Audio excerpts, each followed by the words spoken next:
So, it is.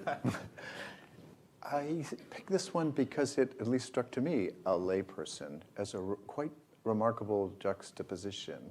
This isn't, you're not doing Summertime or, this is an indie rock piece. So, can you say anything about why you picked this, what you were doing with it, and to repeat if you're willing, give us a version of your engagement with the song here? Sure. So that is a song by the rock band Blonde Redhead called Doll Is Mine, and I recorded it on my last album, which is, for lack of a better description, an album of ballads, an album of slow, lyrical, melodic, romantic kind of music. So, yeah, I'll start by saying that, and it's one thing one tangent that I didn't go down in answering, that I thought about going down in answering one of your previous questions. A lot of times, the decisions about which tunes you will play as a jazz musician, and oftentimes, actually a lot of compositional decisions, decisions about the sorts of tunes that you'll write, and the way, the decisions you make while you're writing. A lot of those times, those decisions are informed by the needs, the goals, your values as an improviser. I mean, what I'm trying to say is that composition or arrangement or song selection in jazz is oftentimes not an end in and of itself. It's in part a means to an end. In other words, I'm not going to just play a song because I love that song, or because I think it's a great song, because I want to play the song. I'm going to play that song because I think that it'll be a great song to play, but maybe more importantly, it'll be a great song to improvise over. So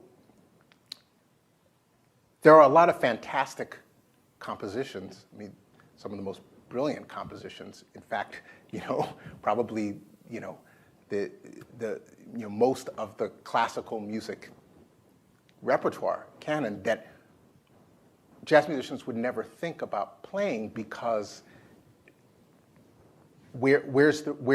how are we going to improvise over them? They're perfect compositions unto themselves, But jazz musicians, we want to get in there and muss them up, We want to change them. We want to create our own melodies over the structures and the harmonies of these compositions. So a lot of times when I'm looking for songs to play, I'm looking for a melody that inspires me, that speaks to me. I'm looking for a mood, for a vibe, for a groove that I feel a connection with. But I'm also looking at the structure of the song, the underlying harmonic and rhythmic structure of the song.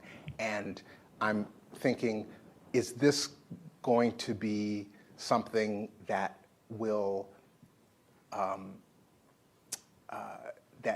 that will inspire, that will feed and sustain improvisation?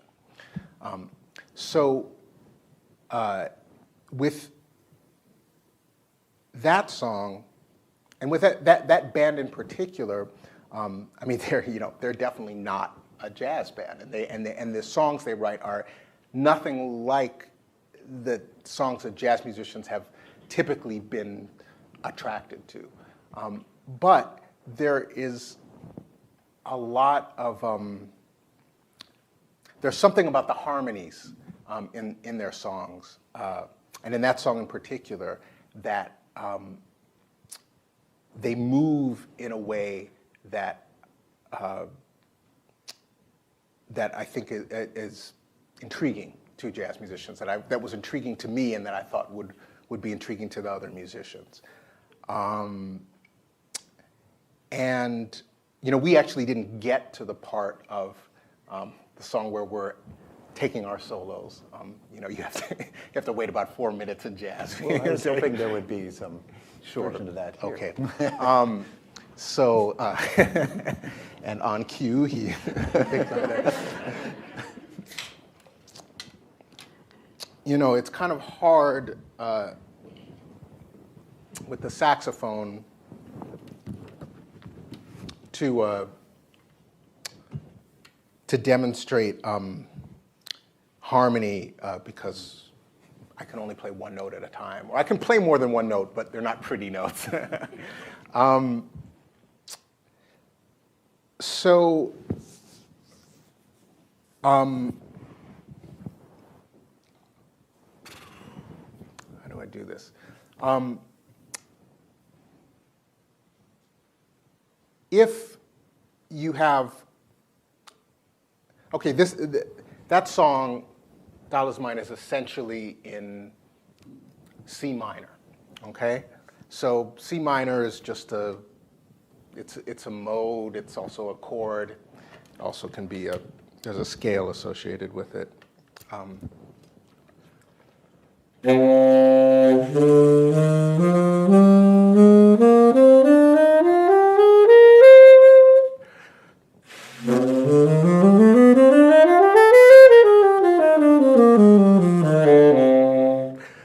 That's basically the sound of C minor if I were to arpeggiate it.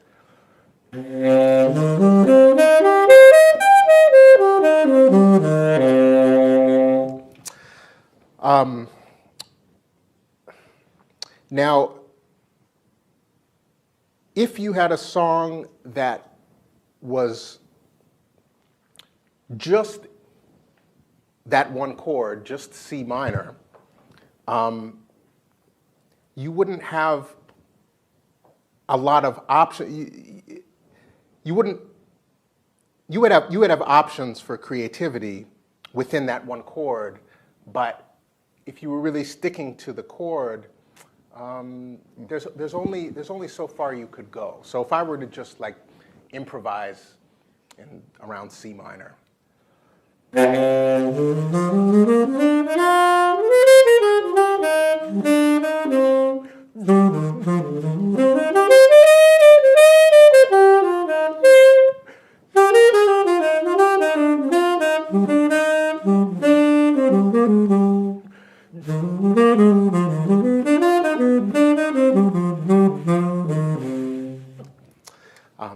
mean, that wasn't so bad, actually. I didn't mean to self-congratulate there, but I actually intended to play something. I was hoping to play something more boring, so but I couldn't help myself. Actually, I mean, as I'm saying this, I mean, a lot of the greatest jazz has been what we call modal jazz. That's basically been constructed over over one chord. I mean, you know, Coltrane, John Coltrane and his classic quartet from the 60s, they basically created some of the most inspiring, transformative, really spiritual music, essentially improvising over one chord, but over that one chord, they would superimpose all kinds of other chords. So you would have that one sound of C minor there. Oof, I should have warmed up.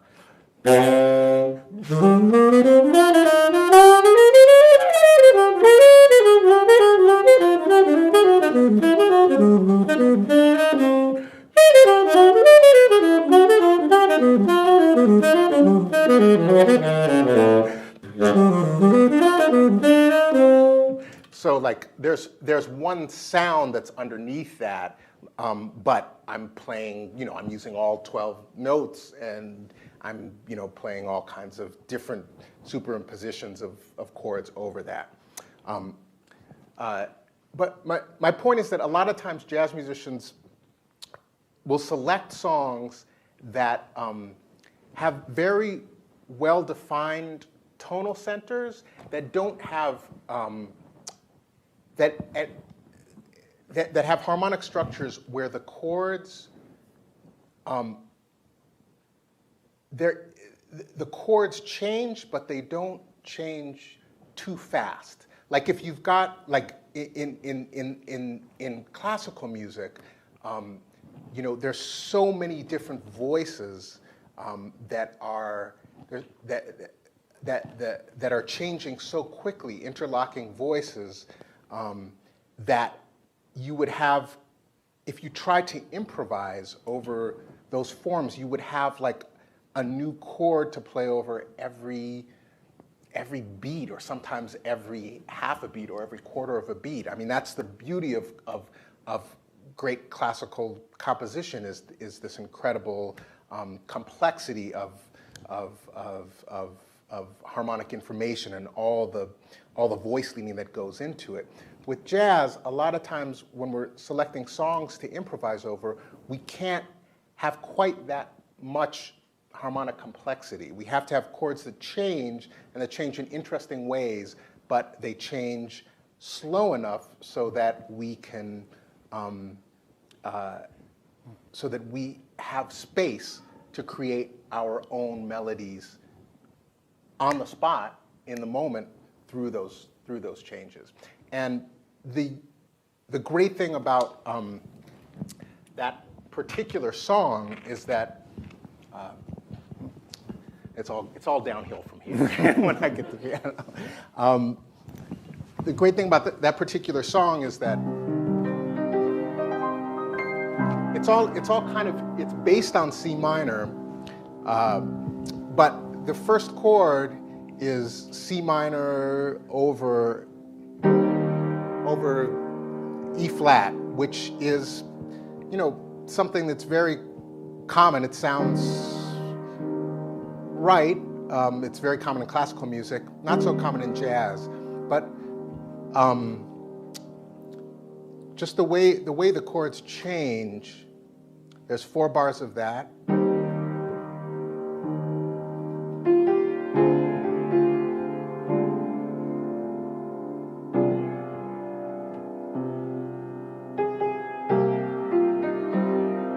So that was the first 4 chords, okay? So you can probably hear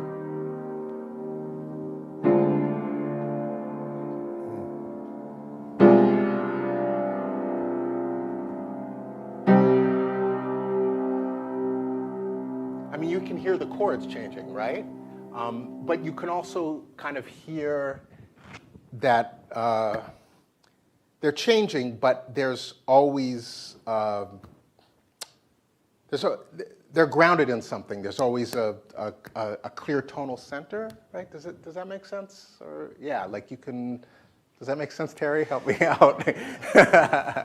From the standpoint of a layperson, absolutely. Yeah. So, I mean, that kind of sounds like, actually, one of the things that a lot of jazz musicians like about Blonde Redhead, actually I say a lot and I really only know 2 others, but I mean, they kind of, it sounds a little classical, so it's you know, like it's a little bit of a flirtation with a kind of classical sounding harmony, but it's still open enough. Oh, you're not going to be able to hear the saxophone. Well, you can hear it through the lavalier, right?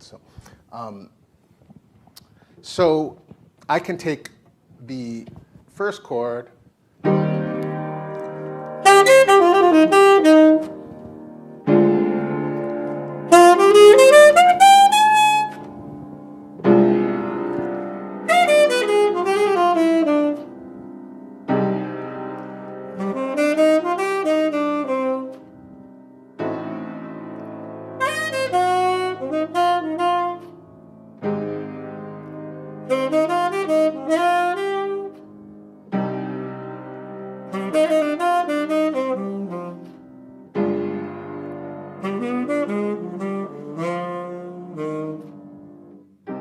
So that's kind of like that's the first 8 bars of the tune. Mm-hmm. And there's just something really fun about playing over that series of chord changes. So if I were to just improvise a melody now without the without the sad-ass piano player who was accompanying me before.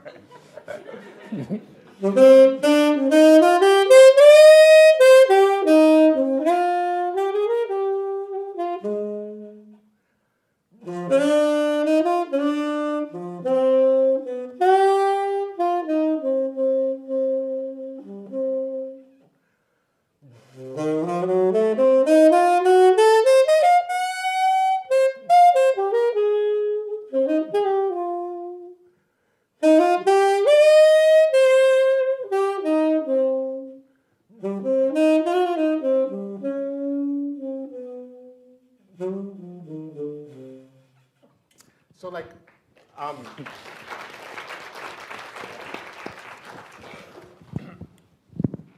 I was just creating melodies on the spot without any intention, without knowing what I was doing, without any intention, without any preconception of what I was going to play. But